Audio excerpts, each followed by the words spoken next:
Well, welcome everybody back to the Fantasy Football Outpost. My name is Dallas. My name's Jay. What's up, guys? And we are back. Today's episode is our Super Bowl predictions. We're going to kick off with that first.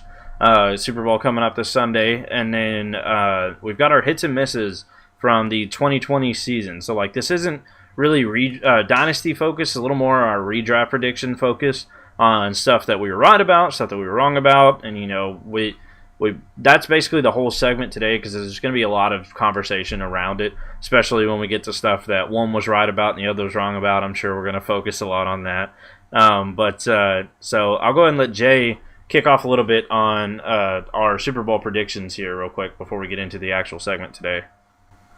Yeah, so full disclaimer, I live in Kansas City. I've been a Chiefs fan for a while, so I definitely have some bias in the Super Bowl outcome. My whole family will be Chiefs, rooting for the Chiefs, and my kids will be in Chief Mahomes jerseys. And so I think the most likely outcome is my score was 37-21 Kansas City, just kind of taking care of business, winning the game. I think Tampa Bay's defense is all right, but I think the Chiefs offense will just do work. But my kind of back end prediction is the Buccaneers winning the game. It's not popular, doesn't go over very well in my hometown.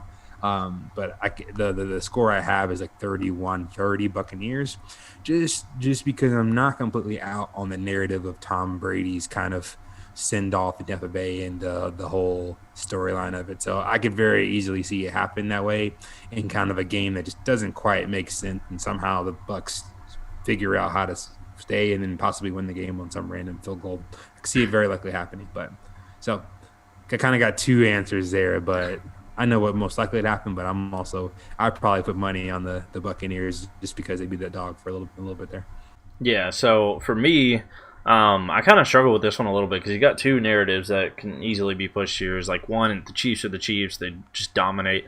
And so, they're going to get in and handle business, like he said with his first prediction. And on the same time, it's Tom Brady. It's in a Super Bowl. He's only lost 3 of these, and they've been crazy games when he lost them. And so as much as you want to say Chiefs are going to get in and do what they do best, Tom Brady has this really weird, and this may be why so many people find him annoying, and just root against the guy, is he just finds ways to win, and it just doesn't make sense. So the narrative on the other side is yeah, the Chiefs are going to get in and go off, but Tom Brady's Tom Brady. This is Super Bowl. This is his playground. This is a shark, and you're trapped in the water, and he's ready to come for you. And he's going to be able to mentally out-prepare anybody for this game.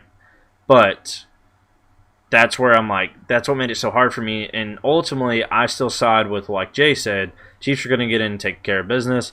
I'm picking the Chiefs to win the game, but I do think it's an extremely close game. I think it's one that the Chiefs have to come back at the end to win, and I've got the Chiefs winning 31-28. My thought process behind it is at some point in the game, the Chiefs are going to get stopped, and they're going to have to kick a field goal because I do think Buccaneers have a better defense than the Chiefs do. Not by much. They're both really good, but I definitely think Buccaneers have a little bit better defense, and I think at some point they're going to be good enough to stop Kansas City enough to get to keep them to a field goal, and that's what's going to kind of create the whole score of it being 24-28 Buccaneers, and then you put the ball in Patrick Mahomes' hands at the end, and he's going to drive down the field and get a game-winning touchdown. I think is maybe not exactly that. There may be time left on the clock, and it's just not enough time or something like that. But I definitely think the game ends with Chiefs scoring a touchdown and winning the game 31-28. So that's kind of how I get to my score with 31-28. But yeah, I'm taking the Chiefs. I personally want the Chiefs to win, but that's not why I picked them. I genuinely think they're going to get in and, like he said, just handle business and do what they're supposed to do. I just think all around that offense is too good for any defense. I mean, you look at the teams they had to play, and you're sitting there thinking oh, it's going to be a close one. It's going to be a close one. And Chiefs just walk in that's cute, but we're the Chiefs. So we're going to go ahead and... Yeah, we're the Chiefs, man. I like that. Yeah. And so, that's what's funny about it, too, is, one thing I used to talk about with, the Patriots and Tom Brady is, I hated them. But it was all, success-based. They're so good that I just couldn't stand them. And that's the weird part about the Chiefs that I think a lot of people feel with them is, they keep winning, and, it doesn't bother me at all. Right. I'm cool, yeah. Patrick Mahomes is awesome. I can root for him any day. The fantasy community loves him. He's just the friggin' one-on-one of all fantasy players, regardless of how the season goes. He's going to be the one you don't bet against. And then Travis Kelce's just the tight end of all tight ends, and such a likable guy too. And Yep. Andy Reid, such an awesome coach and likable coach. And Tyree Kill is just this crazy like underdog wide receiver that worked his way up to being one of the best. And so it's like Tyrann Mathieu, one of my favorite safeties in the league. And so it's like, how do you not like the Chiefs? Like, and so like, right. if you're in like AFC West, like that makes sense. Like rival team, you've hated them your whole life and stuff like that. Yeah, but aside from that, like I don't see how anybody going into this is like, man, I just can't stand the Chiefs winning. I don't want them to get another Super Bowl, because even with that narrative, like it's like, okay, but Tom Brady's going to try and win his like 7th, and so it's like I just don't see how anybody, like, if you're not a Bucs or Tom Brady fan, I don't see how you could be rooting for the Bucs. But who knows? I mean, I've yet to meet the person that's just like, man, I hate the Chiefs. That wasn't like a Raiders fan or something like that. But yeah, probably a Chargers fan who's like, yes, we have a quarterback, and it's like, he's still not Mahomes.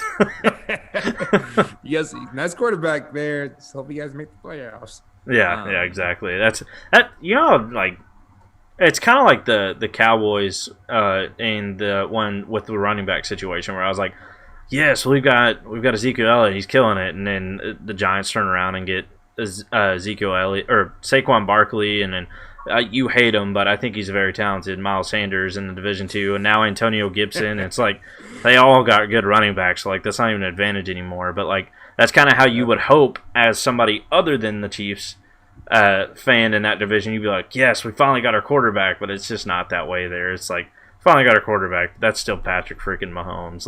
Like you're not holding a light to that, regardless of who you get, unless you get somebody just. I mean, I'm not going to write Herbert off as being that, you know, some big gap between him and Mahomes, but I definitely am not putting him anywhere close for a while. So he'd have to. What's he got to do? I mean, this is his first year. He's got to win Rookie of the Year. That'd be something Mahomes didn't. But that's because he didn't play. His first year he actually played. He just went out and won the MVP. I mean, it wasn't that big of a deal. And then AFC Championship and lost to Brady, who won the Super Bowl, so that makes sense. And then the next year he contends for the MVP, but doesn't get it, but it's okay. He went off and won the Super Bowl and a Super Bowl MVP in his second season of playing. And then his third season, he's contention again for MVP. Doesn't get it, but he's in the Super Bowl again. And if he wins, he's probably getting a Super Bowl MVP again. And he's really only played 3 years. And that's why it's like, Justin Herbert, if you want to hold a light to that, you got a ways to go. You got to have dang near perfection for the rest of your career, because that's what you've seen out of Mahomes. I love a rivalry. I mean, that'd be great. The team is just kind of trash, though. I mean, outside of a couple guys, and like Keenan Allen's awful. I mean, they'll get Eckler back, and they'll get Derwin James back, and they had another guy on defense who's out for the season. I forgot who it was. Bosa went down for a while, and then Melvin Ingram was gone for a little bit. You get your whole team all back healthy, and they get a new coach in there, and kind of get a new system. I think they'll have a solid team. And then. From the outside looking, every Chargers fan I talked to was all for it. But, like, me not being a Chargers fan, I didn't understand Anthony Lynn firing. Like, I didn't think that. I thought he was a good coach. But everybody was like, his decision-making is bad, is bad at clock management. And I'm like, you know who else sucks at clock management? Andy Reid. Doesn't matter. I just saw him. I just saw the end link because we played him a couple times, a couple years, and it was like there's just so many moments to where it was looked silly to the novice, and it's like if a random person is like, "Why didn't you call a timeout there?" then that's a problem because it's not, if it's like, "Oh, you didn't get the nuance of the game, you didn't understand," that's neither here nor there. But it's like when you're not doing basic stuff at like your third string coach or whatever, someone else down the line can tell you, then something's not right there. So we'll see. It's for me with him more than anything. I think that it's an underrated value in a coach that a lot of people write off is being able to get the players to believe in you, and like kind of what you seen with Stefanski in Cleveland this year. Like the whole team bought in, but then you've seen the complete opposite effect with McCarthy and Mike Nolan and all that down in Dallas. The whole team was like, our real leader Dak Prescott's down. None of us give any kind of crap about anything these coaches are saying. Jason Garrett was a player's coach. I don't. That's what one thing that a lot of people jump to conclusion is like when people are like, "Oh, yeah, bet you wish you had Jason Garrett now." I'm like, no, I still don't want Jason Garrett either. I just wish we didn't have Mike McCarthy. Like I wanted so bad for us to get Urban Meyer, and then as soon as he like signed with Jacksonville, it was just like a dagger. Like, oh, the hopes of Jerry realizing that a sleepover with a guy isn't enough to tell you he's a good coach. It was just like I had hopes for McCarthy, and I was definitely gonna like. I wasn't a shutting it down immediately like a lot of people were. I was like, I'll give the guy a shot, see if he tells the truth about watching film and digging into analytics all off season like he said he did. And quite honestly, the film he watched was probably SportsCenter top 10, and the only analytics he heard was following like PFF on Twitter, and that was about it. Yeah. I was like, dude, this guy's not looked into any of this. Like he just straight up genuinely lied to get the job, and they still kept him. I don't get it. Like, Mike Nolan's the problem. Like, yeah, I mean, he was a problem, but you know who decided to bring Mike Nolan on? Mike McCarthy. Like, let's not. Right. Like, let's just clean house again. You made a mistake. Try again. Get somebody else in there. And now, like, we're going to try again. My only hope is this doesn't turn into Jason Garrett 2.0, where he's like, yeah, but, like, this year he could be like, yeah, Dak went down. That's why we struggled, even though we sucked before Dak went down. Like, Dak was killing it. Fantasy-wise, like, give me Dak Prescott all day long. But the team itself, like, aside from a miracle win in Atlanta, we'd be completely defeated before Dak went down. We had one win. We were like 1-4 or something like that when he got injured. It was awful. And didn't do much better after that. And so it's just that's my whole point with, like, Anthony Lynn and the Chargers is, like, that team believed in him. And so, like, I think that's a really hard attribute to replace, but we'll see. I don't even know who their new coach is. I didn't pay attention to who it was. I haven't kept track of all the different coaches that have taken on. The only thing I kept track of all offseason was how ridiculous Eric Bieniemy not getting a job was. That just there's got to be more to that too, because he didn't even get like interviews at places. So the only place I think that he was going to get an interview for was Houston, the one nobody was interested in. So like it's like I genuinely would rather be the freaking offensive coordinator for the Chiefs than the head coach of the Texans. So I mean how kind of I don't know. That situation's awful. For a couple of years, it was like they're like, "You're gonna get a coaching job," and he's like, "No." No, he literally accepted the Colts job, and then Bill Belichick reeled him back in because I guess he kind of thought. I think he was under the impression that Bill was going to retire soon, and then he'd get the keys with Tom Brady. That's around the time that I think a lot of stuff changed because that was when they got rid of Garoppolo. Belichick wasn't happy about that, and Josh McDaniels stayed thinking he would eventually get the job from Belichick. And then I think what turned was Belichick ended up probably internally deciding not to go anywhere or show signs of leaving soon. And I think that's what probably killed it for Brady too. I bet you anything if Belichick was gone and it was Josh McDaniels, Brady probably would have stayed in New England. He would have found a way to make it work. But so like on the coaching aspect, hopefully wish the best of luck to him, but still ain't the Chiefs. Nope. But that's enough puffing up the Chiefs. All right, so we're going to transition over to our hits and misses segment now. So like I said at the beginning, this is basically all of our takes for the 2020 season. We're talking about things that we hit on and things that we missed on. Obviously, there's more that we hit on that we left out, more that we missed on that we left out. These are kind of ones that we felt important enough to mention. And so we're going to start by going back and forth, each do a hit, and then we each do a miss. And so we're going to go through that until we're done. We've got 4 of each. So total of 16 different takes here that we're going to go over for the 2020 season. So I'll go ahead and let Jay kick it off with his first hit that he had. Yeah, my first hit was Derrick Henry. The argument against not being whatever, it's like that's all good and well. He can't do what he did last year. You know, they did all the they went to the AFC Championship game, but it's like he can't do it again. It's like, why not? Their team is built around him. Their team, why not? Really? And then he had that early season kind of slow start, and then he came in strong through the end of the season. And it's like I never felt like I'm the biggest Derrick Henry fan personally, but it's just kind of I just can't ignore the value that he provides. So I He showed that. I'm still. I don't have very many Derrick Henry shares because you either just because I'm very specific about my own running backs that I love, as we said before. But you can't deny the guy was a baller. So that's my first hit there. Yeah. Dallas, who's your first hit? I'll elaborate more on Henry here in a minute. But my first hit is going to be the Lamar Jackson dip. Now I can't take full credit for this because although my take sounded like I was saying he would be as bad as he was this year, I did not have him falling as far as he did. He fell all the way down to I don't even know what he finished. I think he's still a top 10 quarterback, but he was awful for most of the season compared to what you spent on him.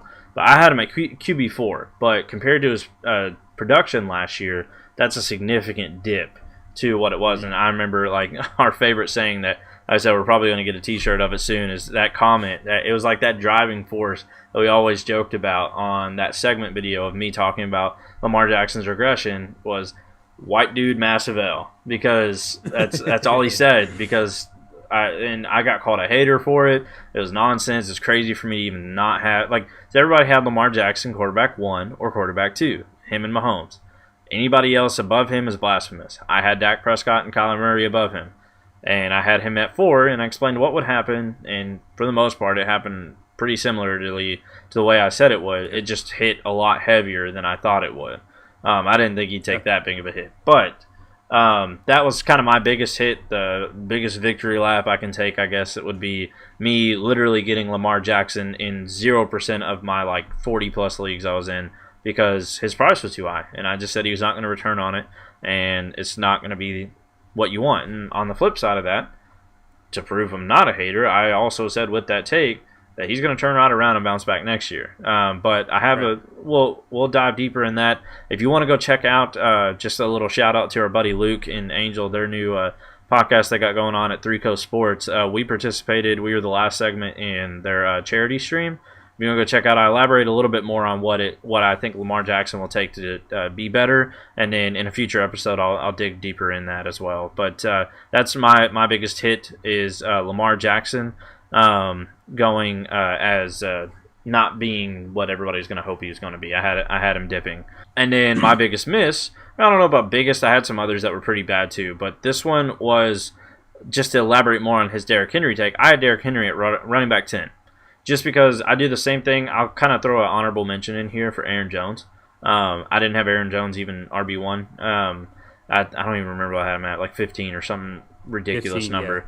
Yeah. But him and Aaron Jones have been the exact same for me every year. Where I just don't buy in, even though all the signs say I should. I can't, and that's what Jay has told me time and time again. Dude, I told you about Derrick Henry, and it's I just couldn't do it. I just didn't feel like it's something that's gonna reoccur, like he was saying. And he planted that flag. He had Derrick Henry at RB4. I don't know what he finished at exactly, but it was right there. And I had him down at 10, and that's just flat out miss. I mean, on my part, Derrick Henry was a lot better than I anticipated him to be. I just figured Ryan Tannehill got more comfortable in the offense, but I just kind of thought the whole team would take a step backwards. And they got, made it all the way to the to against the Chiefs and then just got clapped. And I just thought the whole team was going to regress from it. And honestly, they bounced back pretty well. And Derrick Henry was much better. I mean, 10 versus 4 doesn't seem like a lot, but when you actually look at rankings, that's a huge dip to have somebody that finished as good as he did down at barely being an RB1. And because once you get down to that range, your RB10 to 15, for example, are all about the same. And he was not. He's in a tier of his own right up top with the other guys. And I did not have him in elite company at all. So that's my biggest miss. Yeah, and if you're in a 12-team league, I mean, or a smaller league, if you have an RB 12 to 15, the other team's running back is probably outscoring you. I mean, for the most part, not all the time. And so having that guy like Derrick Henry, those top 4, top 6 running backs, you're winning. We're winning those weeks, at least in that position, almost week in and week out. Speaking back to misses of winning weeks in, week out, one of my biggest misses was Cam Newton. As you guys know, I was all in on Cam just from his body of work. Yeah, just on his body of work from Carolina and just his understanding of the New England system and the belief they had in him coming into the season. and just that running upside, which he had a lot of that rushing upside. But I mean, I think it was one of those things where he said like the least amount of passing touchdowns in a season, like crazy records of just not being an efficient passer at all. And so the problem is, I mean, not that he was terrible. It's just that at the where I had him or where you have him ranked, just did not perform at that level. So it wasn't a thing where you destroy the season. He actually got me a lot of early wins with those 3 multi-touchdown games and stuff early on. But definitely where I thought he would end up, he did not reach that at all. So it's definitely a big miss for me. It was Cam. Yeah. And so now you just roll on your hit. Yeah. So, and then the next hit, kind of sticking to my Kansas City team, was Tyree Kill. As I've said before, we said this in my preseason show, I kind of have a weird avoidance of Chiefs because in all my local leagues, they're all the Chiefs are gone in the first round. I mean, it's Mahomes, Kelsey, Hill, CEH, Samuel Watkins, whatever. No. And so I never get to draft them because people just take them at whatever first pick they have. And so, but I felt strongly about Tyree Kill just crushing it this year. He had those spots last year. Then he had like a crazy 300-yard game or something last season. He was like a roller coaster player last year, and that's what made most people like myself kind of not really fade him, but like we had him ranked high, but we would rather take the next guy after him. I remember like I literally said those exact words. It was like I even said this last year because he's done this every year. I was like, I like Tyree Kill better than this player, but I would take this player over Tyree Kill because of the weekly output. I think there's Tyree Kill because he's going to win you some weeks, but he's also going to lose you some weeks. And whereas this player is going to be more consistent, and like that was a take a lot of people had, and that's one thing that he did last year is he had so many boom games and then just so many floor games. And then the part that like after looking into it that I regretted was like his floor games were like 14 points. Like that's a good week. It's just you're used to those 40 points, and so like when you compare that, it's a letdown. So yeah, last year he kind of had that back and forth like you were saying, but I think he did have a huge game last year. Yeah, and so it just for me it was just belief in that Chiefs. We had this belief in Chiefs offense, right? We're like the Chiefs, Patrick Mahomes going to be great, blah, blah, blah, CH, and it's like, as I said in our pre-game videos, like if you believe in the weapons or the quarter, like someone's got to get the ball. And so, I mean, Tyreek's been phenomenal. He's kind of getting vaulted into like top 3 dynasty wide receivers, and I don't want to take a victory lap somewhere where I don't deserve to. I don't think I wasn't pushing that hard. And it's hard. I'm okay with that being a top 3, 2-3 dynasty receiver, like it's on board. I don't want to add a lap in that's not owed to me for that, but I did think he's going to have a great year this year, and he has. So I'll take that. I'll take that hit. Dallas, what's your next one? Speaking of wide receivers. Yeah, so mine was Devonte Adams. I stepped up and had him as a wide receiver 1. Now, a lot of people had him as wide receiver 2 or at least top 4 or 5. But like I remember Michael Thomas going into the season, everybody had him clear and easy, wide receiver 1, nobody else. And so I was like, you know what? I genuinely think, based on the amount of production and touchdowns that this guy gets and how much he's given, I'm planting the flag that Devonte Adams is going to be the wide receiver 1. And I honestly didn't think it was going to be that close. I thought he was going to be clearing away the wide receiver 1, and he was. And he actually missed 2 games and still finished the wide receiver 1. Like, this guy is an absolute touchdown machine, and that's why he's so good. And as long as Aaron Rodgers is there, sign me up for any kind of Devonte Adams shares you can give me. And so that's why, like, Devonte Adams, I went out and said that he'd be the wide receiver 1 this year, and he was. I mean, that's just exactly – he was the one that I would be willing to pay up for in the first round. And when drafts came around, if I took a wide receiver in the first round, I stuck to it. I took Devonte Adams over Michael Thomas. I personally am not a huge Michael Thomas fan. Not fading him as bad as most people are right now, but we'll get into that, I'm sure, in the future this summer, this offseason. But the biggest thing, one of my biggest hits there was calling him out to be the wide receiver 1. Yeah, I just kind of followed along there. If I can get him, I'd take him. Yep. I believe I had Michael Thomas still number 1. Yeah, but you had Adams too.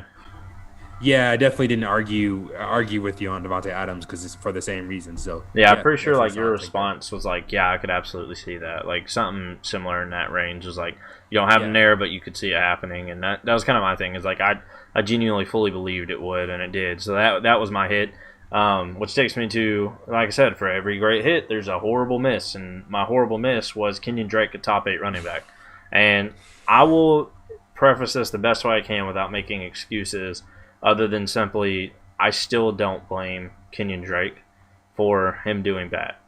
If you look at what the team did last year and why Kenyon Drake excelled to finish the season off, they took that and threw it away and locked it away, and then threw it in the middle of the ocean and didn't even know where they were at. So like they can't go find that again. Like they completely abandoned what made him successful. And the main reason I was so big on him was the pass work. Running, he did fine this year running the ball. I mean, that's just is what he did. But the passing work is what I genuinely thought he'd be the second leading receiver on the team behind Hopkins.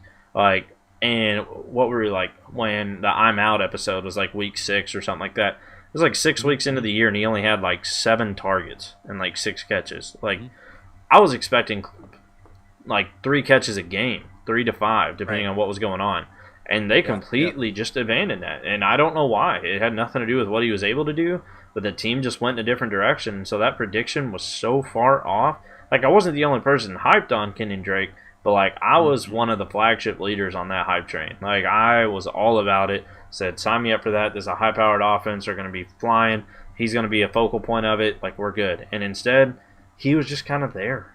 And that's why, like, to expand a little bit more on this, and we'll probably go into more of it in future, especially around draft time, is, like, I've heard a lot of people talking about, like, Chris Carson or in the draft time, like Travis Etienne or Najee Harris, something like that, wanting them to land in Arizona. And, like, I'm, based on how big I was on Kenyon Drake for that reason exactly, like, I think people are falling victim in taking the bait into the hype I took the bait with on Kenyon Drake this year. That's a good place to be. And honestly, I don't want a good running back to go there. I was like, personally, I think Kenyon Drake's going to leave and become like a, just some random Nyheim Hines for some team. But that's a bad example because Nyheim Hines was very featured this year. But I'm trying to think who I was thinking of. Early Jonathan Taylor. Yeah, there you go. I just don't think he's going to be featured anywhere, but I think he's going to be an accessory piece that's just added to some team. And genuinely, I think the reason they drafted Eno Benjamin and the reason they have Chase Edmonds is it's literally just a copy-paste version of the same guy. Like, and that's why they literally have it set up to where if one goes down or one's in a breather, they can send another guy in to do the same thing. Their offense doesn't change regardless. And you see that in a lot of other positions. You don't really see that running back that often. You usually see complementary pieces in running backs, backfields, not just somebody that can do the same thing. And for some reason, they just gave the passing work to Chase Edmonds. I don't know what the reason was, unless it was just their way of trying to say, hey, he's just as good. Let's feature him a little bit more so we can justify getting rid of Kenyon Drake after this year. Or re-signing him for next to nothing. Because I think they tendered him this season. I don't know. He's a free agent, and so the play could have been, hey, let's keep you here, but you're going to be super cheap. Like, I don't want them to get a good running back because of the way they use Kenyon Drake. And I don't think it has anything to do with Kenyon Drake, because I heard that take all the time, like, Kenyon Drake sucks. And I'm like, fantasy production, sure, but like the player didn't really change at all, and he's got like no miles on him, so like he's not beat down or battered. His age isn't really something I looked at because he's not been featured ever. Alabama running back, he was good, but I missed heavily on that one. I don't even know what he finished, but it's not relevant. I mean, he was awful. Yeah. I mean, not even close. I may have been an RB3. I don't think he was an RB2, but maybe he worked his way to RB2 at some of those games he had. But because he started to turn it up there for like 2 or 3 weeks, and everybody was like, oh, back on the train. And I remember personally being like, nope, not doing it. I said, I'm not doing it. As much as I want to be excited that you're starting to see what I was predicting come to fruition, I said, I don't believe it's going to last, and it didn't. It only lasted a couple games. So Kenyon Drake was my huge miss that I had. And I gave, if you guys listen to us whenever Dallas talks about Kenyon Drake, I give him such a hard time because, we were in a lot of leagues together, and then every league he was saying, Kenyon Drake at whatever spot all day, because at the time it was a good value, and it was just like Kenyon Drake. And I remember it ended up being bad. Yeah. Who we took Kenyon Drake over, which that whole running back like 8 to 12 like before we aired tonight, like we talked a lot about that like back end RB1 RB2 thing, where those guys land, the Miles Sanders, CEH, even like Swift, Gibson, Taylor, I think I said Sanders already, but including Drake, just that not top 6 running back. We had a lot of discussions about like who we took there, and I remember just taking Drake, him taking Drake over guys for me, like one of my guys who were a hit, and Dallas's misses, like Nick Chubb. That we were having that conversation, so I give him a hard time just because he was so emphatic about it. But same thing, I was emphatic about Cam Newton. I mean, I was just snagging everywhere I could. So we got misses and we got hits, you know. Yeah. So speaking of, being emphatic about it, one guy that I was just not in on was Josh Allen. Just did not. I didn't have an issue with Josh Allen. I just didn't think he would be that great, honestly. I mean, I thought he would do fine. I thought he was a little bit overblown coming into the season, just with how he produced, and so didn't see that, and that'll correlate to one of my other misses later on. So I didn't think he was bad. I just didn't think he'd do anything. Thought he'd be quarterback 2 and have a fine year. So definitely did way more than that this year. And so, I mean, my teams were lacking a lot of Josh Allen shares because I wasn't willing to pay up for him in that top 5 quarterback range.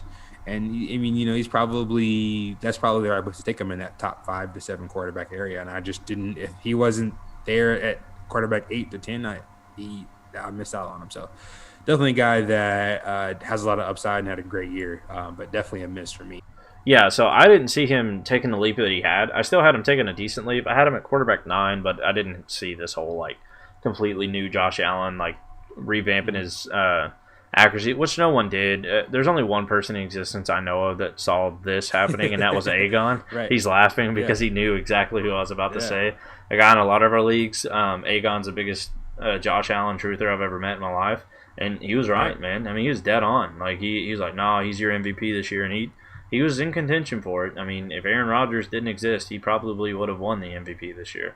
Well, I guess technically we still don't know, but I imagine Aaron Rodgers is going to win it. But that being said, like it just blew my mind how good he did, and it blew everyone's mind because what he got better at, most people didn't think you could just do that. Like he was such an inaccurate quarterback, and then to turn around and completely fix that without also sacrificing like big plays and down the field passes and stuff like that. Like, so you can easily fix accuracy, but just starting to throw a bunch of slants. Go grab you Michael Thomas for your team and just throw it to him over and over again because he doesn't know how to run past 3 yards down the field. But no, and all jokes aside, like nobody saw this coming, but I saw an improvement. But yeah, I remember Jay specifically, like when I had him there at 9, he goes, no, I can't do that with him, and that's he's just a big fade for a lot of people. That was one of Jay's misses, but he wasn't alone on it. A lot of people were out on that, so you can't hit you too hard for that one. But yeah, he shocked all of us for sure. But on the other side of that coin, I think this Dallas might be the biggest flag I've planted. I don't know. You can tell me you were there for the flag planting ceremony, so you might have. This is probably it. I would say so. This or your next one of the two. Yeah. Yes. Yeah. My hits is Clyde Edwards-Helaire. Again, I'll say this 1,000 times. I have no issue with Clyde. I think he's going to be a nice running back. I'm a Chiefs fan. He's going to be a good, like, cornerstone piece for our offense in the future. But the prices from last year that Clyde was going in like the 104.5, one of the second or third running backs taken, were ridiculous. I said, there's no way this guy's coming in and as we said before, you can go back and watch tape again. It's like, it's no problem with Clyde. It's a problem with his ADP. Yeah. And that's any player. I don't like any player. I don't like or dislike any players. It's like the ADP, unless it's Miles Sanders. I don't like him. And that's the thing about Clyde. I said, he's no way. He might, and funny enough, I said he might be a back end RB1 in the end of the season just because he's offense, but I just can't see him being in this offense with Kelsey, Hill, whoever else in the random week that scores. I just could not see him being a dominating factor to where he also had top 5 running back value. I mean, I just can't see a team sustaining that many players at that high level. High functioning team, but not necessarily at that high level. So and that ended up being working out. Now, of course, I didn't know about the Lev Bell trade, and that's kind of the thing we throw out there to say, well, Lev Bell went there, but when you really break down Yeah, this is the before Lev team, Bell and before the injury. He wasn't doing what he was yeah, drafted to do. Because that was my always countered him until he finally showed me what he was so like set on. Was like he's always like CEH just a letdown. You shouldn't take him. CEH is a letdown. And like I took CEH in some leagues, and I was like, I mean, dude, he's not dropping the 30, 40 points that I was expecting every now and then. But like I haven't been let down at all. And then he explained to me and showed me like that his ADP at one point got all the way up to like I think it was like 4.24. Was like his average ADP. So like he was literally going after the second you had Christian McCaffrey and Saquon Barkley, then sometimes a different running back or a quarterback, and then him. Like that just and it. I didn't see that in my leagues, and that's why I never understood what he was talking about. Because like in my leagues, I got him at the 109, 110, 111. Sometimes at the 112, 2-1 spot was usually where I seen him go most of the time, and that's why I was always like. It's like, yeah, I had him ranked at RB6, and he definitely didn't deliver on that, but he's gotten me 12 to 15 points every week. Like, I can't complain about that. And then I realized, like, oh, you're talking about, like, the people who drafted him as, like, RB3 behind the first two. And I was like, yeah, you'd be extremely disappointed if you spent that much on him. And so, like, to his point, I mean, he's been set on that the entire time since it happened. Like, slow your roll, there's nowhere it's going to happen. It isn't one of those, like, oh, he shouldn't be the RB1, which, I mean, obviously now, like, everybody consensusly agrees he shouldn't be the RB1 of that class. But, like, it was more of a ADP thing for you, and that's what I didn't understand at first. And then once you explained to me it was ADP based, I was like, oh, yeah, if it got to that point, then, yeah, there's no way I could ever see taking that. And that's what you emphatically said at all times, like, I'm not touching CEH in any draft because there's no way I'm paying that price for him. And you didn't. I don't know anywhere that we play together you have CEH. I mean, I don't even know if you have him anywhere. If you do, it's probably you took over an abandoned team and he was on there. Orphan But probably, yeah. yeah, but other than that, nothing. So, yeah, so that transitions to my third hit is not a crazy one because a lot of people had him excelling this year, but I had Kyler top 3. My quarterback went Patrick Mahomes, Dak Prescott, Kyler, and then Lamar. That was the whole like crazy thing that me and a lot of people went into. Is like, there's no way you have Dak Prescott and Kyler Murray ahead of Lamar Jackson. There's no way you truly believe that. And so came time for our rankings, and I planted the flag. And honestly, before Dak went down, he was on pace to be the one. I mean, that's just he was killing it. And so I won't take a victory lap for Dak because he got injured and a lot of stuff changes. You've seen what happened to a good example Zoo brought up when we were talking about it was Russell Wilson started off as like an MVP and then fell off completely. And so like that could have happened for Dak, absolutely. But what we were seeing, he was going to torch it. But I had Kyler right there behind Dak at quarterback 3. And I had him ahead of Lamar. And I personally, I can't remember what I said. I said if it was 6-point touchdowns, I had him at 3. But if it was 4-point touchdowns, I had him at 2 ahead of Dak. Because I had him ahead of Dak if it was 4-point touchdowns because I think Dak was going to have more touchdowns. That was kind of my separating factor. But then just out of respect, you're going to put Mahomes 1. So essentially, if you throw Mahomes out, Kyler was my 1A, 1B. This year, and he torched it. I mean, he killed it all year, and so that's kind of was my hit. I'll say at quarterback position aside from Lamar Jackson. But like I said, a lot of people had him high, so I'm not going to go crazy on that train. But like, it feels good because I can elaborate a little bit more on this too. Was that I said this? I don't have it recorded, so obviously I don't have proof of it. But my wife can vouch for it. I told her last year. That after watching Kyler Murray play, once he came into the league, I was like, that's next year's Lamar. I was like, you just wait and see. And then offseason rolled around, and everybody said it. And I was like, you've got to be kidding me. I was like, this is supposed to be my thing. Nobody's supposed to know about this. I'm supposed to be able to swoop in and get Kyler in like round 6 and 7 while everybody's still fading him. But everybody saw the path to success, and he trotted right along it, man. He did exactly what we hoped for. And so, like, yes, it's a lot of people predicted it, but at the same time, I can go a little bit more without proof. So again, you can scratch it out. But I said it the second I watched him play last year. Not the second, but after watching him play some last year, I was like, they're going to make some adjustments this offseason and focus a lot more on building the offense around him. I said they get him some talent at wide receiver, and then freaking Hopkins showed up, and it was game over. I was like, I'm never going to be able to get Kyler because his ADP is already rising. And then Hopkins showed up, and I was like, yeah, I probably won't be able to get Kyler anywhere. And I think I got him in one spot.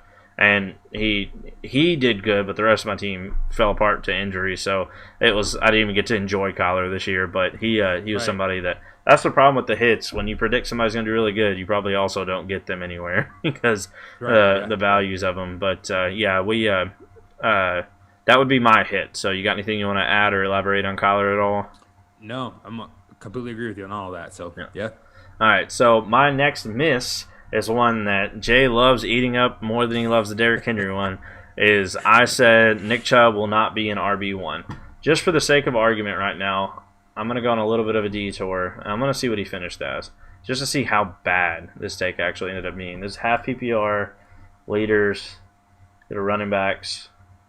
1, 2, 3, 4, 5, 6, 7, 8, 9, 10. So it wasn't that bad. But he's still, I'll put it this way.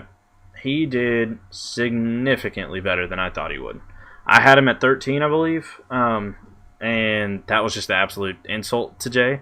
He's like, there's no way. I said, how can you have Nick Chubb not an RB1? And this was another take that I got absolutely bashed for because I'm a Kareem Hunt guy. So much to the point that I learned it annoys other people when I talk about Kareem Hunt. So, I've said, and I still feel like Kareem Hunt is on a talent level all around just as good as Chubb, but Chubb is 1,000% probably the best runner in the NFL. I'll give him that over Derrick Henry. People who are stuck on that debate on who's a better runner, Derrick Henry or Nick Chubb, and like, it's got to be Derrick Henry. Make Nick Chubb Derrick Henry size and then get back to me. Like, that's my point. Derrick Henry's a running linebacker. Like, it's Nick Chubb is genuinely, when it comes to evasiveness and open field, being able to break tackles, finding the right lanes, his vision is impeccable. He's an amazing running back, and he deserves so much more credit than I ever gave him. That being said, I still prefer PPR-related running backs in fantasy, but that's my preference because you get stuff like this where, like, he killed it this year, but he ended up RB9, whereas like I would prefer somebody like Josh Jacobs because of the passing upside, but I can't really say Josh Jacobs because he's starting to become what Joe Mixon is, where like we all talk about how good he is at catching the ball, but he just doesn't get the ball to catch. So It's the same thing with Joe Mixon. We say it every year. He's a great pass catching back, but like he doesn't get thrown the ball, so who cares? And so Josh Jacobs is a little bit bad example of that, but like if you're talking about the elites, the Dalvin Cook and Kamara and Nick Chubb, if you give me those three on a clean slate, I'm going to take the other two every single time. Ignoring what they did this year, I'm just going to take the other two because of their passing ability, like pass catching ability over Nick Chubb's. And a lot of people are like, well, he can do it, just Hunt's there. I don't care what the stipulation is. If he's not getting the passing work, then I don't prefer that guy. But I do have to come forward and say, like, I genuinely... He did so much better than I thought he was going to. He is so much better than I thought he was. Like I just didn't give him the credit he deserved. I mean, I had him at RB13 just because I thought he was a good running back, but like I didn't have him in that elite class. And where now, after watching him, I can probably honestly agree with most people that he is genuinely the best pure runner of the football in the league. Going into the season, I still had Zeke with those keys, but Zeke looked absolutely pathetic this year. So we'll see how that kind of rolls next year. Conversation for another day, but I 100% think I would, and like I said, Barkley was injured, so you still got that kind of on the table, but Nick Chubb is definitely better than I gave him credit for, and I will definitely be, I probably still won't be able to get him next year because I'm sure his ADP is going to jump after the season, but that being said, if the opportunity's there, he's not going to be somebody I'm just like, nope, don't want him. I'll be okay with drafting him as my RB1, whereas like that was one of my flag plants. I was like, nope, I don't want Chubb as my RB1. That's to me, I'm losing if he's my RB1, and that's just not the case. He won so many. There's games where it didn't look like he was going to, and out of nowhere he gets like 2 touchdowns and then skyrockets up on points. But that being said, we've learned this year that him and Hunt can coexist as really talented running backs together, and that was something I didn't think could happen. I just didn't think. I thought I would prefer Hunt because I can get him rounds later. I still do believe that personally because of ADP. But that being said, Chubb is somebody that if he's there in mid-second round, early second round, I want to take that every day of the week. Whereas I was taking, unfortunately, Kenyon Drake over Nick Chubb. Like that was just awful. But he's definitely somebody I'm not fading anymore. Still not, like I said, a huge fan, but it's not him. It's just that style of running back. It's the same reason why Derrick Henry, he's going to be as high as ADP as Alvin Kamara and Dalvin Cook and all that. I'm never going to take him over those guys. But I now, both of those guys, fully understand if you do, if that makes sense. So that's another one of my big misses was Nick Chubb not even being an RB1. So he finished RB10, but he was better than that, and we all know it.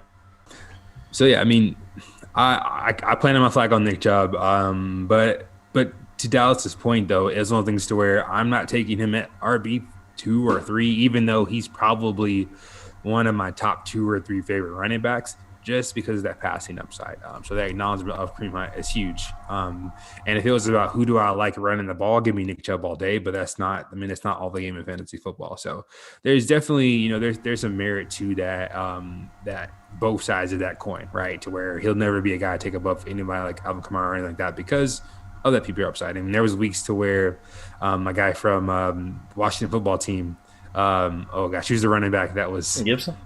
No, the other guy. McKissick? Yeah. Right. Eddie McKissick, you know, was getting 12 catches for, you know, and rushes.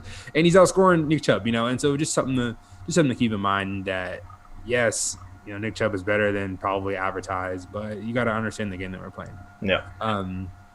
The next one, the misses for me, speaking of just understanding the game we're playing, was DK Metcalf. And in Dallas kind of gave me a little bit of like solace earlier because he's like, man, a lot of us miss DK Metcalf. I just didn't. I kind of the similar answers I said for Josh Allen. It's like I wasn't down on him or thought he was bad. I just refused to believe that he was going to perform at that elite level. And that's kind of my thing about guys that I'm going to miss on. It's like I traded DK Metcalf away in a couple of leagues because people were saying, no, he's a top 8 to 10 wide receiver. And I'm like, no, nope. I'll give me your 8 to 10 wide receiver, and I'll give you DK Metcalf. And I kind of made that deal a couple different times just because I didn't believe that. And so, and he performed, even though he kind of fills it out, he performed a lot better than I thought he did. And it was just a miss, and it's okay. And I don't have very much DK, and you probably can't get him very much now, but just a guy that did a lot better than I thought he would have been this year. Yeah, and you're a defense. You're a Lockett guy too, so like you anytime you get Lockett, you did, and you preferred him to DK still. And as I was saying, that was always the big debate because they were going back to back in like drafts. I still remember that all the time. Like it was literally back to back, and it would vary who went first. And at first, when the season started, it looked like you were fine with either. But then it kind of fizzled out. So we're curious to see. But yeah, to your defense on DK, I don't really know very many people that going into the season, which is when we made all these takes, said DK was that guy. Like we know a guy, Tate, who still plants his flag as him being like the 1 or 2, but like he saw some random podcast that like broke it down for him and like helped him. And by random, I'm not like insulting. I just genuinely don't know what it was. But he like breaking down why he could be the best wide receiver in football and is going to get there, you know, Julio type level stuff. And he just bought in completely. So like, give him props to like buying in and staying bought in. But like I definitely have lowered on him since the hype train kicked. Like at one point, I remember he was literally the wide receiver 2 in Dynasty at one point in the season. I remember that. Like people were literally, which now I mean they still take him over Michael Thomas, but like at the time before Michael Thomas even got hurt, people were like, "Nah, give me DK over Michael Thomas," and I was like, what? Like in the middle of the season, I was like, yeah, he's really skyrocketed that much. And I remember having a trade lined up for me to send so much to go get DK, and then I backed out of it. I was like, I can't do it. I was like, as much as I'd love to have a piece of him somewhere, I'm not jumping on this excitement. I know better than this. I said, well, let the season end. Let's see if they stick to this all year. They didn't, and then you can better evaluate him in the off season, and that's what we're both going to be able to do now. But I definitely, you weren't alone on the DK Metcalf fading. I don't know, like we didn't get to talk about him much, so I don't know if like you genuinely didn't believe on him like ever taking off. Right. But like I believed him being talented and would get to a top position eventually because Russell Wilson is his quarterback, but I didn't see this at all. Yeah.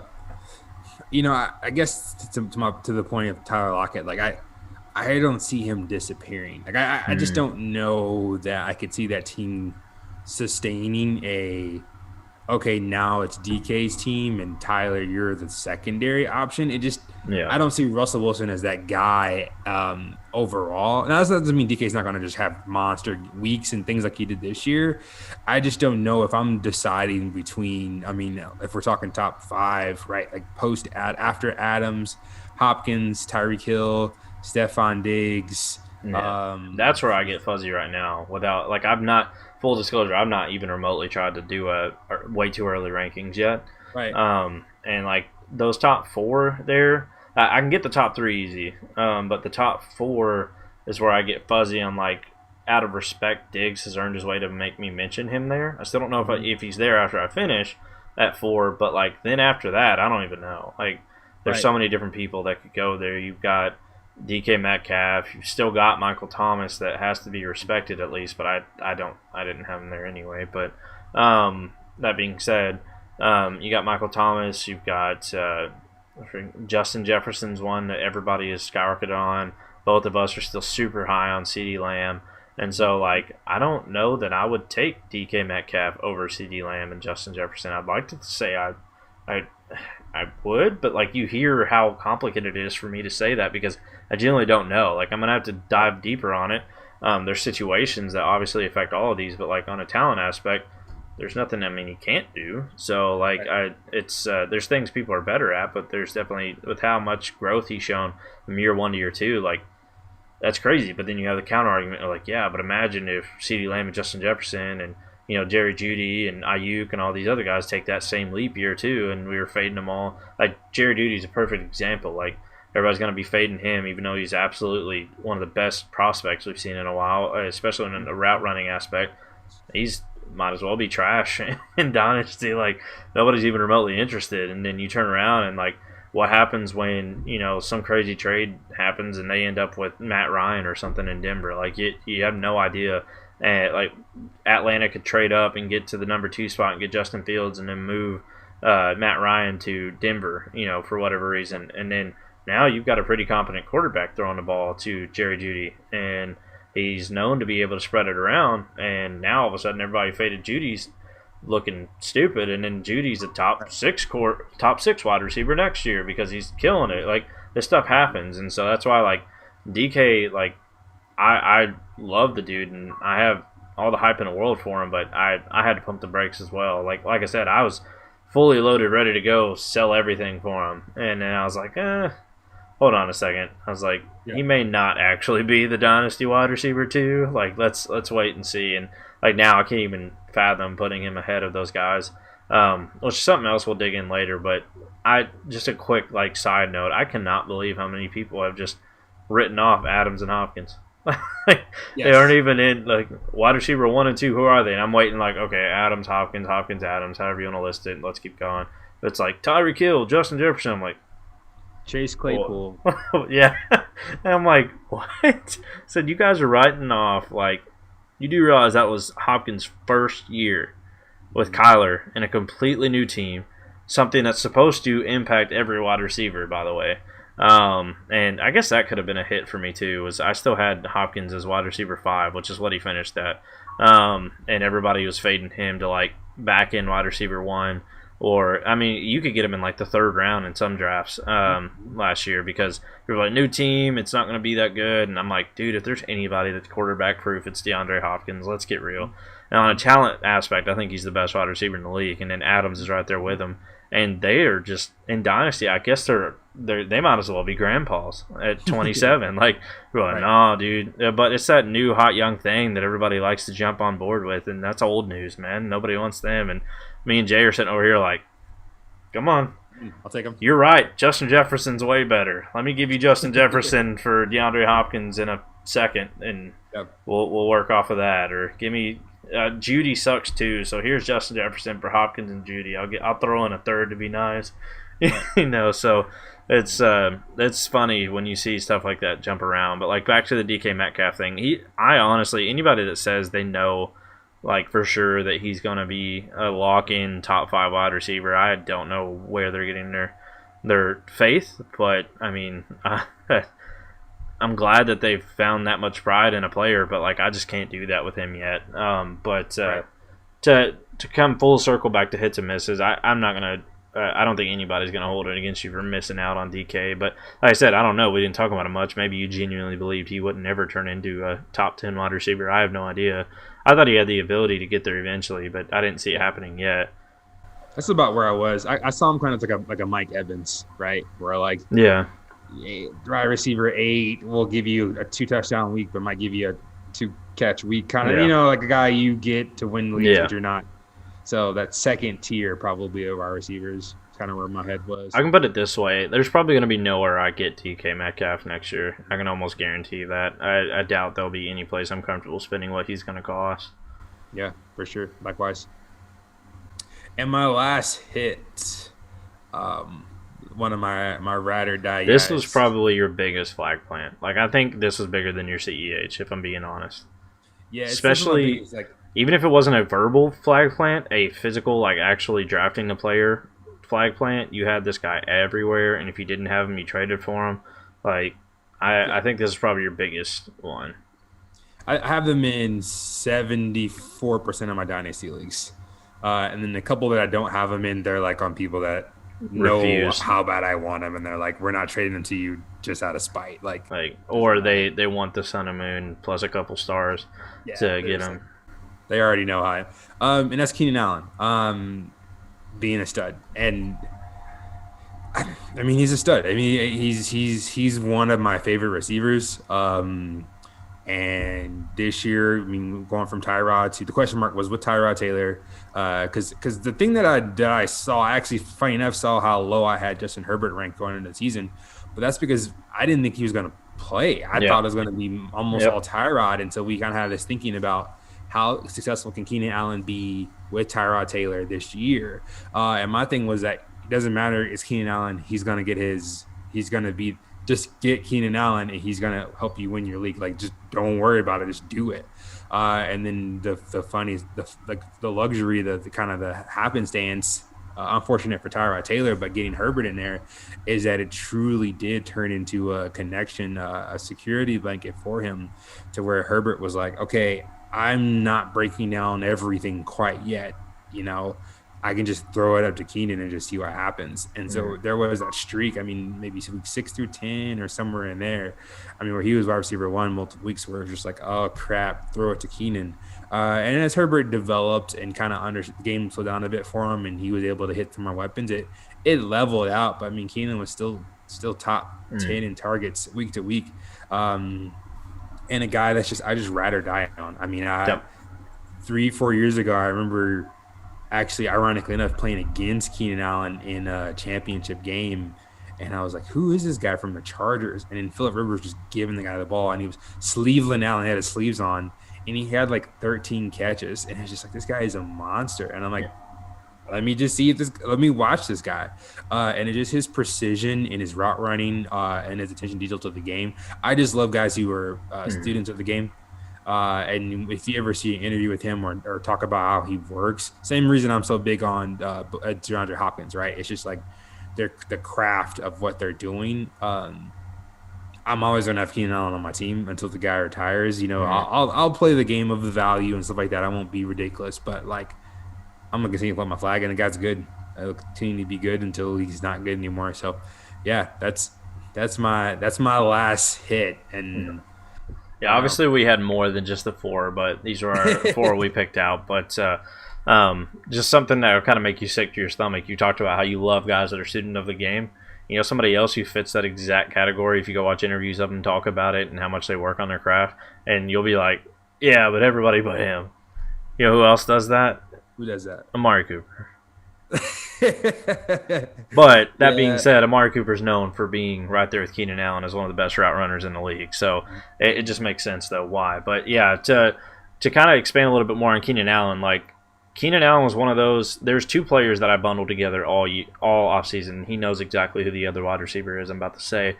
But the 2 receivers that we were both like – he was kind of the leading flagship leader of it, and I was the co-signer right behind him on because we both really liked him and everybody else faded him. And to give a little bit more context on it is Keenan Allen, and then I know you know the second guy. Allen Robinson. Exactly. So Allen Robinson, you actually landed nail right on the hammer. You had him at wide receiver 8, and that's what he finished as. And you had Keenan Allen at 12. I had Keenan Allen at 13. He finished at 14. Most people had him wide receiver 2. Like, he wasn't even wide receiver 1. You got him in like the 6th, 7th round. But we were both like right there on it. I wasn't as verbal or vocal on it. I let you lead the reins. I was just like, yeah, I agree. Give me Keenan Allen anywhere I can get him.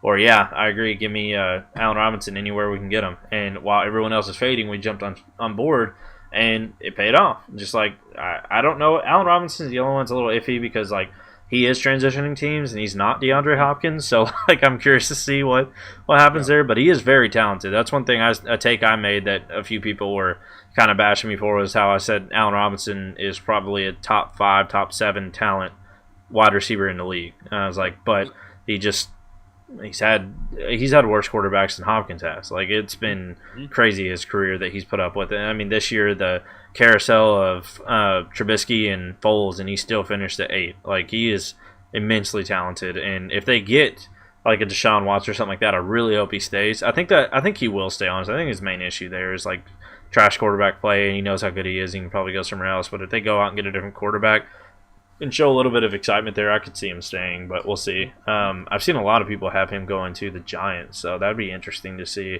I think it'd probably be a good fit, honestly, but we'll see what ends up happening. But that was that's what I was saying. We bundled those two all offseason, was Allen Robinson and Keenan Allen. They're two guys that we both bought into, and everybody faded. I mean, I was upset I didn't get more of each, just because most of my leagues Jay was also in, and like I said, he was right ahead of me on them, and then I was right behind. I can't remember what league it was we were playing, but like we were on opposite sides of the draft board, and we just kept sniping each other all the way down the board because we knew exactly we both liked certain players, and we knew if we let them pass, even though they would probably make it back to us in any other league, they weren't making it past the other.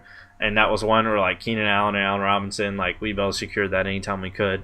But yeah, so Keenan Allen, I 100% agree. I mean, you guys shouldn't be fading this guy ever. I mean, until he starts showing signs of decline. I mean, he's got, and I get it a little bit because of the worries of Tyrod Taylor and Justin Herbert, but like he's one of those guys that they just force feed anyway, and it's the same coach. Not now, obviously, but now the relationship with Herbert's been established. But like last year, I'm like, they're going to keep feeding Keenan Allen. And you saw it on Hard Knocks, which is what was crazy to me, was Anthony Lynn literally told him, if you don't block, we ain't throwing you the ball. And then he pointed out to Keenan Allen, he goes, he blocks. That's why he always gets the ball thrown to him. Like, if you remember that from Hard Knocks, that actually was one of the scenes. And that's why I was like, dude, even after seeing that, people were still like, yeah, but I don't want Keenan Allen. Like, that's boring. And I'm like, right. Okay, enjoy not having a wide receiver 1 as your wide receiver 3.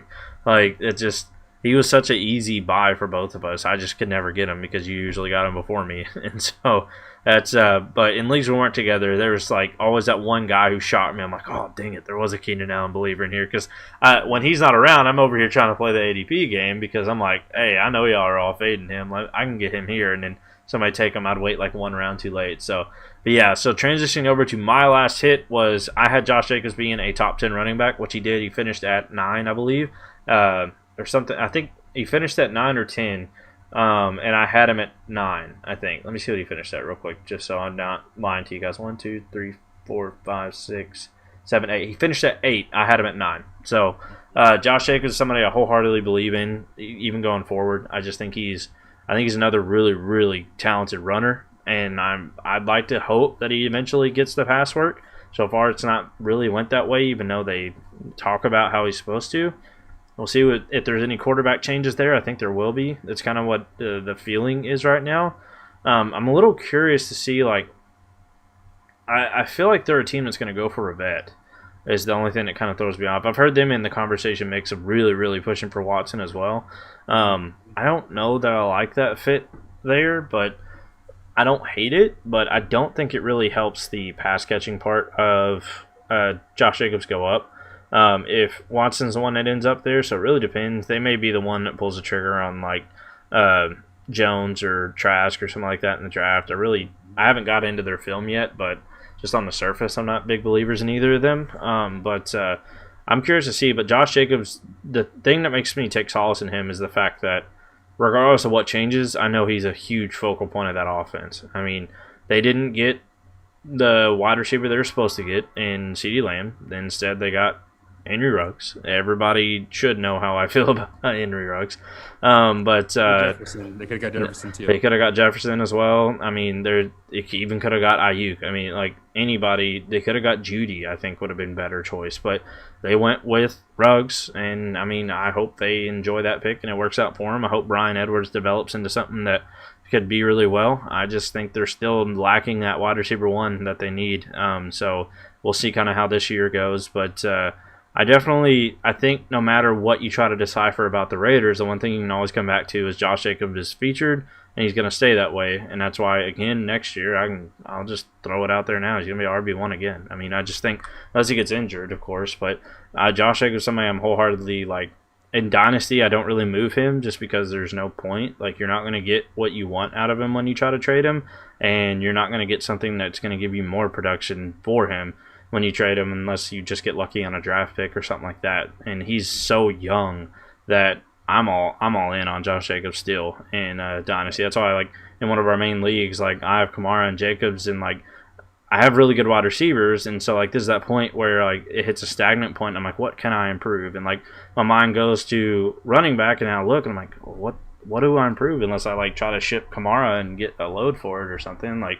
Because I'm not getting rid of Jacobs and getting back what I want, because for some reason he's one of those players that even though he finished as the 8, I guarantee you anybody you talk to, like in their minds, he wasn't an RB1 or didn't really finish as good as they hoped. And so that was kind of my, it's kind of a little bit boring hit, but it was one I took anyway because I think he was 17 last year, because it was another one of those like Nick Chubb type seasons where he didn't start off the year as like the heavy hitter and got more and more as he transitioned. Nick Chubb's the example a lot of us use because like his rookie year he wasn't the main guy, and then Hyde got traded away, and then they gave him the keys and he tore it up to finish the season out. That's kind of the same thing that happened to Jacobs last year, and seeing that I was like, yeah, I'll take that. He's probably going to finish top 10 this year, and that's what I had. So transitioning to my last miss, this one was just flat out of respect, because I didn't even know I missed this bad until I went and looked at rankings. I had Ryan Tannehill as my quarterback 28. Now, I won't put too much like weight into 28, but let's just say I didn't have him top 16. Because after 16, they kind of all just blend together into guys that I'm like, this one could be better than this one. This one, like, whatever. Like, you just start kind of throwing them together at that point based on situations. I had him at 28, but like I said, I'll just put it this way. I didn't have him as being a valuable quarterback at all this year. And the guy finished as quarterback 7, I believe. Like, that is one of the biggest misses I think I've ever had. Like, that was genuinely bad. And based on his ADP, nobody really had him doing what he did this year. And it's kind of been not really talked about either. Like, nobody talks about how great of a season Ryan Tannehill actually had. But he was great. I mean, he really was. And so, honestly, he's somebody that I'm probably going to be talking about in this offseason about go get if you can, because people's mental, like, remembrance of him is still going to be he's just a guy. And, like, he's getting the numbers. I don't think he's going to be staying elite or anything like that, but that could be me repeating what I said this last offseason. I don't think he's that good of a guy. I'm just going to keep counting him out. And then he keeps coming out and killing it. Like, if you look at what he did to finish the season off last year, he was a top quarterback. I literally remember it, and I remember talking about how I don't really think it's going to happen. Like I said with Derrick Henry, I think the whole team takes a step backwards. And what was funny is this was the one that I missed that I didn't see, where I didn't let my takes make sense. I always try to do that. If I say a wide receiver is going to be bad, I usually try to justify it by either a different wide receiver on the team is good, or the quarterback did bad. And I said Derrick Henry's not going to be that good, but I didn't also make Ryan Tannehill better. And that was something I should have done and looked into deeper. And that's just, you find these mistakes and stuff like that make you get better at doing this kind of stuff. And so that's something I'm going to have to take a deeper dive in this offseason and make sure, like, hey, if I got this team fading, like, I need to make it make sense. Like, I always do that. If I'm doing rankings or statting it out, if I say the quarterback's going to throw 1,000 yards, I make sure that all the wide receivers' yards equal that 1,000. Like, I'm making sure it all makes sense, and that's one thing I didn't do with the Titans. I didn't do my due diligence with them. It just goes back to show, like, me fading Derrick Henry for no reason, and I shouldn't have. Like, I was just like, oh, he's not going to do that good. But, okay, well, do you believe in Ryan Tannehill? Quarterback 28. No, I don't. So why don't you believe in Derrick Henry? I just don't. Like, I had no good reason for it. It's just lazy on my part with Ryan Tannehill, having him that low, and that's why, like, my wife's definitely gonna appreciate this. She's a big fantasy football player too, and like, she loves Ryan Tannehill, and that was one thing she's talking about in her draft. She was like, I think I'm gonna take Tannehill here, and I'm like, okay, you go right ahead, and she took him in all kinds of places and won a championship this year, and actually, I think she won 3 championships this year. I can't remember. Yeah, I think she was in 3 different championship games and won all 3 of them. And I think she had Ryan Tannehill in 2 out of 3. She had Travis Kelce in all 3 out of 3. That'd be a big reason why. But yeah, it's just something that I felt like I had to mention. I didn't even realize it was this bad till I started looking at it, and I was like, yeah, I need to put some respect on Tannehill's name. And I'll probably definitely be trying to target him a little bit more often now, because I still feel like he's one of those people fade. He finished as quarterback 7. I doubt anybody who has Ryan Tannehill is treating him as the quarterback 7 right now. So you can probably go get him at a pretty good rate. Especially, like, I have a good example in one league where, like, I have Dak Prescott and Deshaun Watson, but I also have the 102. Jay knows which leagues I'm talking about. And, like, I don't have a third quarterback, and so I really need one. And Tannehill might be somebody I can go acquire for a good price, and then now I'm not stuck in that box where I have to draft Justin Fields or Trevor Lawrence if for some reason the person takes like Najee Harris at 101 or something like that. I'm not stuck in that quarterback box where I have to take him there, because now I'm set at quarterback. I can just take somewhere else. And so Phillip Rivers was that guy for me last year where I'm like, yeah, just give me some random bets. I'm only going to use them for bye weeks and stuff like that anyway. Tannehill might be somebody I can actually get and feel really comfortable with, and then be able to spend that 102 on whatever I want, or trade it back to somebody who really needs a quarterback and get more value out of it with later picks, So Tannehill, somebody I just felt like I needed to put some respect on his name, and just wholeheartedly admit I missed that one bad. Yeah. And that brings me to my last miss was kind of correlating with the Josh Allen is Stephon Diggs.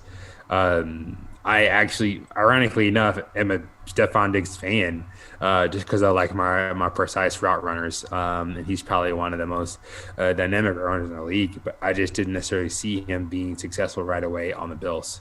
Same thing, I didn't see Josh Allen being that great this year, so I kind of saw them as being both mediocre. And he was definitely way above mediocre this year. So missed, just not out of dislike or not talent, just didn't really pay attention. Kind of like Dallas said, just didn't do my due diligence with that player or with the Bills to kind of just understand the philosophy they were bringing into that team. I don't think people really expected them to be that good of a team. And so I think I'm not alone in that mission with him. But Stephon Diggs is a great receiver. I still think so.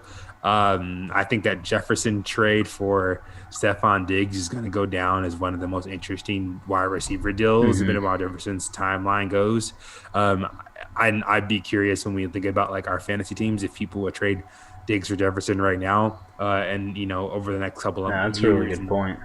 Like, what would you do right now if that was your team? As far as, because even in a rebuilding mode, like Diggs still works for that. Yeah.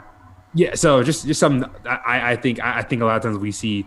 I mean, I can tell you right now what the answer is going to be for most of the community, because they just look at the age and then immediately they're like, nope, 26 versus 22. Yeah, give me that one. And don't even realize that, like, 26, you still got like 3-4 years of great. Whereas Justin Jefferson, you could say you have the same window, because the age may be that way, but how long is Kirk Cousins staying there? And then do they find somebody immediately after, or do you go down the the trail of just mediocrity at quarterback for years until you find somebody? And then Justin Jefferson may spend the prime years of his career, which is that 25 to 28 for a wide receiver. He may spend those years of his career with some random no-name quarterback that's awful. And so, like, you really don't know. And that's why when you get that's one thing a lot of people, if I could give any kind of advice that I've learned in Dynasty, because I've only done Dynasty for a few years, is, like, the age is important, yes, and you'll hear a lot of veteran Dynasty players tell you this. It's important, but it is not everything. It should not be your deciding factor between, like, for instance, people putting Justin Jefferson ahead of DeAndre Hopkins and Devonte Adams right now is just nonsense. I don't see how you could ever do that. And the only reason I could see anybody doing that would be because of age, because he didn't do better than either of them this year. He looked great, but he didn't do better than either, so you can't say it's a production thing. And so the only other thing you can lean on is age, and they're both 27, or I think one of them may have just turned 28. Regardless, like Julio's 31 and finally fell off. Like they've got 2-3 years left, and like I said, Kirk Cousins, who knows? I mean, you don't ever know from year to year. CeeDee Lamb, we thought was going to torch the league this year, and he did great, but Dak Prescott got injured. Nobody saw that coming. Like you still have no idea, and there those few years where you can get something as sure as like a DeAndre Hopkins or Devonte Adams, or now as he was getting to Stephon Diggs, because he's locked with Josh Allen for years. We know that for a fact. Like that is a thing that we know. Josh Allen's young, and he's going to be there for the rest of his career most likely. And Stephon Diggs is only 25, 26. I think he's 26. And so he's got another 4 years at least, and you know all 4 of those are going to be with Josh Allen unless some crazy contract situation happens or they strike gold with, Gabriel Davis turns into some superstar athlete and they just don't need Diggs or some. It would take a lot for something to knock off the link between Allen and Diggs for the next few years. Plus, they already have the sync of being like besties out there. Like everybody, it's like I've seen a bunch of jokes about it's like fantasy football's favorite couple, of Josh Allen and Stephon Diggs. And so like that's one thing with like you were talking about with Justin Jefferson, Stephon Diggs, who would you take straight up? And like for me personally, I would probably take Stephon Diggs.